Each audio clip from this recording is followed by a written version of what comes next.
Chapter 1 Less is More? The Science of HIT. When you first come across the idea of less but intense is more training, you can hardly be blamed if you have some initial skepticism. I know I did.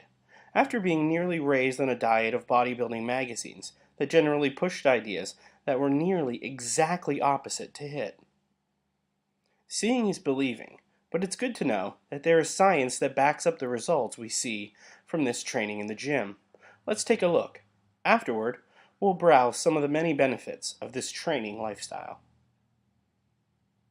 HIT is the science of bodybuilding, the science behind intensity. HIT advocates define intensity as training to failure, which is a definition that's not always accepted and used by science and strength training journals.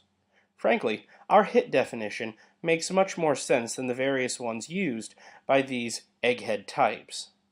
Training to failure as a means towards building muscle mass quickly has been studied in a series of Journal of Strength and Conditioning research articles by J.M. Wilderson. Wilderson found himself surprised to end up in agreement with the HIT training theories of Jones and Metzner when he saw a 9.5% increase in power compared to a 5% increase in the same time period by those following more traditional training programs. This backs up exactly what we've seen in the gym and in the mirror. The science behind low volume. The HIT idea of very low sets for each exercise is an area that is most often attacked by HIT's critics.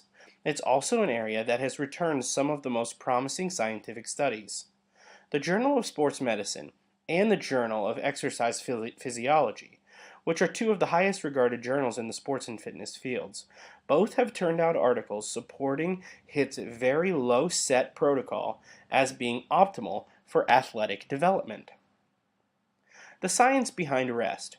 Extended rest days between training sessions has been a key principle we've seen behind the success of HIT over the years.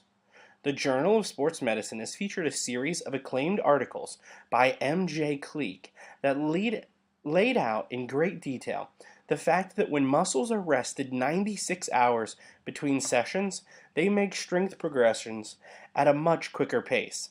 This is HIT theory confirmed. Find this intriguing?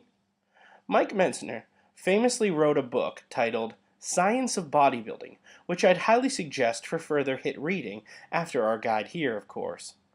It expertly breaks down the science behind HIT principles in great detail. Check it out. Benefits of HIT. Now that we've seen the science behind high-intensity training, let's finish up this chapter with some of the proven benefits of HIT. We enjoy them, and you can too. Workout times are slashed. You spend much less time in the gym training HIT style, a few hours a week as compared to what seems like a part-time job with other bodybuilding training methods. This gives us lots more time to devote to other important things, to relax, or even to have fun. Overtraining is never an issue. Nothing will stunt your muscle growth, strength gains, or injure you quicker than overtraining. With high-intensity training, you will almost never overtrain when the principles are followed correctly. Joints stay protected. Many joint, like knee, elbows, and shoulders, many joint injuries are from high-rep grinding over the years. With HIT training, your joints don't receive this type of grinding day in and out. This equals less injuries. You grow and become more powerful quickly. This is the primary reason most of us follow HIT. Try HIT and you will become a believer. Science and real-world results. It doesn't get much better.